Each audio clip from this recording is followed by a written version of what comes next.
welcome to my Stamina Warden build for the Ascending Tides DLC. I'm gonna show you what I changed due to the hybridization changes on my build, and also we're currently using one of the new sets, which is pretty damn strong. So we're gonna right click quickly into the character screen. I'm Orc, Imperial or Nord is fine as well, even Wood Elf can be good, or Doomner. But for me, I prefer Orc. Whatever you prefer is fine as well, it works. We have all points into stamina, so 64 points into stamina we have here. Our monolith is the warrior monolith for the additional weapon damage. The warrior is more like giving you damage and healing. If you want full damage, go with the lover for additional penetration. We have stage 3 vampire for the undeath passive, which is this one here, giving us up to 30% mitigation based on our mythic health. So the lower we are, the more mitigation we get. It's currently really strong, so you don't want to miss out on that. Sure, you can play it without, but you will miss a lot of tankiness. The buff wood we are using is smoked beer haunch, giving us max health. Then we get health recovery, which is not that crucial because we are vamp anyway, but we do get stamina and magical recovery. And we do need quite a lot of magical recovery since we have many magical skills now. So that's quite important. Potions, we just use normal tri-stat potions. I need both pools here, magic and stamina. If you're rich, you can also go with heroism potions, giving you minor heroism, magic and stamina. That's up to you. Poisonous back bar, I'm using escapist poison for the free CC immunity, and it's just really nice while kiting. So that was about consumables and stuff. Now let's just go into the sets. I'm using as a monster set Magma Incarnate. Great set, giving you magical recovery and stamina recovery as the first bonus, what we actually really need. And then when we heal ourselves or a group member, we give them and us minor resolve, which is 3k armor, and minor courage with 215 weapon and spell damage. It is 66% uptime and it's really strong. 2 times heavy in reinforced with prismatic enchant. Then we have 1 piece trainee, just reinforced heavy chest, also prismatic enchant for the health. Then on front bar, we are running Clever Alchemist, just a good set overall for bursting. When you take a potion, you get a huge amount of weapon and spell damage, and 2 times health, 1 weapon and spell damage is really nice on top of that. Sharpened Maul with the Berserker enchant. Then we have reinforced heavy legs, prismatic enchant, reinforced heavy boots, prismatic enchant, and medium braces and sturdy prismatic enchant. Then the new set we're going to run on our back bar, it's a Rallying Cry. It's really strong. Even if you have multiple people in group, it still gives really good amount of crit resist and decent weapon spell damage. So what that makes is that when Battle Spirit is active, that's why we are also in Imperial City here, because it doesn't work in PvE, and we critical heal ourselves or an ally, we gain up to 300 weapon and spell damage, and that's the big part, 1650 critical resistance. And that's a lot. Even when you're in a 12-man group, the weapon spell damage you get is not that big anymore, but the crit resist will still be really good. So we have a sturdy light sash here with prismatic enchant. We have 2 times infused jewelry with weapon damage enchant, and we have a sturdy shield with max stamina, and a powered 1H here using the escapist poison. You can go powered, or you can also go defending, up to you.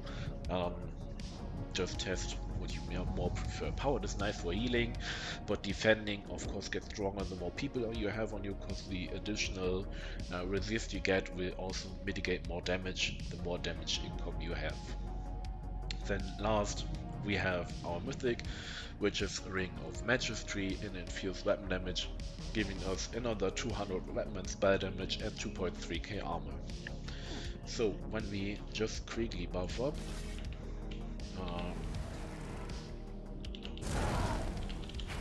to heal, and Magma is procced. On back bar we have 32k spell resist, 31k physical resist, and 29k spell resist on our front bar, and about 28k physical resist on the front bar, if I remember correct. And even just with Rallying Cry procced and with Magma proc, we already sit on front bar at 6k weapon damage. And that's really high if you consider that Clever Alchemist and our weapon enchant is not even procced on that. So the damage that build can push out by being extremely tanky, by having 3k crit resist and 30k spell and physical resist, even more, that's pretty damn. That's really nice in my opinion. So coming quick to the skills, our spammable is still Dizzy Swing. Then we have Executioner, and now we have a change here. We are now using Deep Fissure instead of Subterranean Assault. Due to the reason, Deep Fissure now gives Major Breach. So we don't have to use a dedicated skill anymore like Pierce Armor or Caltrops. We now use Deep Fissure, and due to the changes of the hybridization, or how ZeniMax shit calls, is that Deep Fissure will scale of our weapon and spell damage. No, I mean of our highest offensive stat, and in that case it's weapon damage. So it will scale of our weapon damage and max stamina. So it will still hit the same as Subterranean Assault, but on top of that apply Major Breach. Still cost Magicka, but we invested a lot in Magicka recovery, so we can sustain that. We have Bird of Prey here for the major expedition we get if we need to run fast, and also while we have that slotted, we gain Minor Berserk, increasing our damage down by 5%, and Advanced Species gives us another 2% for each animal companion ability slotted, and we have 3, which is Deep Fissure, Bird of Prey, and Growing Swarm, which is another 6% on top of that 5%.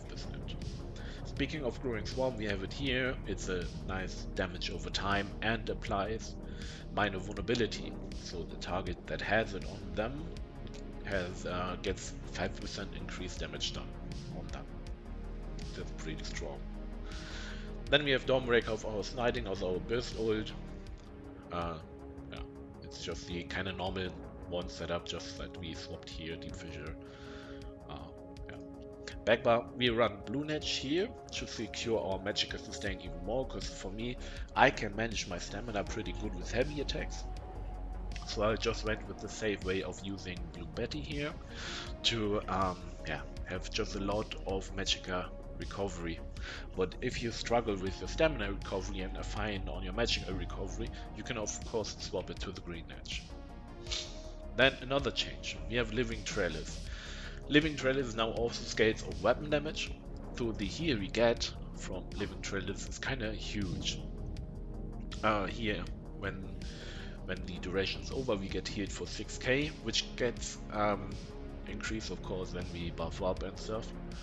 And you can spam it, like if you have it on yourself and you recast it, you already get the heal, because the old duration of Living Trellis expires and you get the burst heal. Then we have Green Lotus to gain Major Savagery and Major Prophecy, increasing our spell and weapon critical rating, and we also get healed on light and heavy attacks. The reason I choose Green Lotus here is 2 reasons. First, that when we proc the heal, we also heal our group members, and the second reason is purely fashion reason, since Green Lotus makes my sword glow, and that's just way cooler than the other one, where just your hands glow. Then we have of course Resolving Vigor as the normal healing, and Ice Fortress as the major resolve buff and minor protection buff. Defensive ult is Healing Thicket, but you can also use Spell Wall, whatever you prefer in that case. I like Healing Thicket since it's a little bit cheaper and we can use it for allies as well. And have like, where you put trees down, it's more like a safe haven on that point. I really like it. Champion points, green ones are just Gifted Rider, Warmount, Rationer and Steed's Blessing. For blue ones, since we're already pretty damn tanky, I went with Ironclad as our only defensive CP for the 10% direct damage reduction. Then we have Deadly Aim for single target attacks, which is Dizzy Swing, Executioner, Light and Heavy attacks. Then we have Biting Aura for the AoE damage done, which is Subterranean Assault, or in that case Deep Fission now, and Dawnbreaker. And then we have Mossed Arms increasing all of our direct damage attacks by another 10%, which is basically all of our damage except the Dawnbreaker dot, but don't really have to buff that since Warden is more like a burst class. Red ones sustained by Sovereign, another 150 health, like health not really important, but magic and stamina recovery when we have a negative effect on us, which is kinda like all the time when we are fighting. Then we have Pain's Refuge, another broken CP, 20% mitigation, like up to 20% mitigation, the more based on how many negative effects we have on us, and that's always pretty high if we're fighting outnumbered. Relentlessness, just major protection when we get stunned or feared for 3 seconds, also really good. And Survival Instincts, that will reduce the cost of our core combat skills by 25% when we have a status effect on us.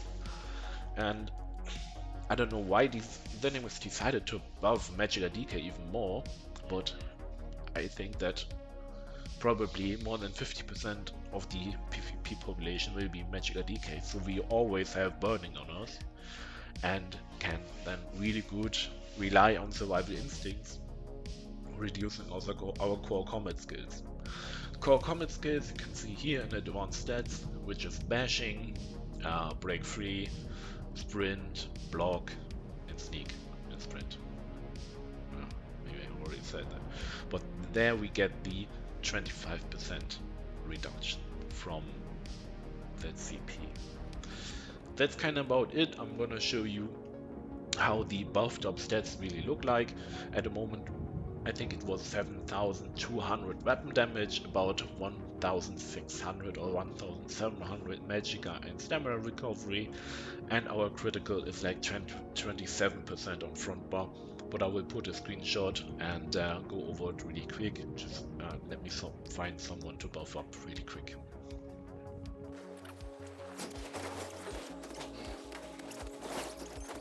So let me bring up that screenshot really quick. So I'll put it on the screen for you. We are sitting at 7,210 weapon damage on our front bar, and no, this is without continuous attack. So with continuous attack it will be much higher.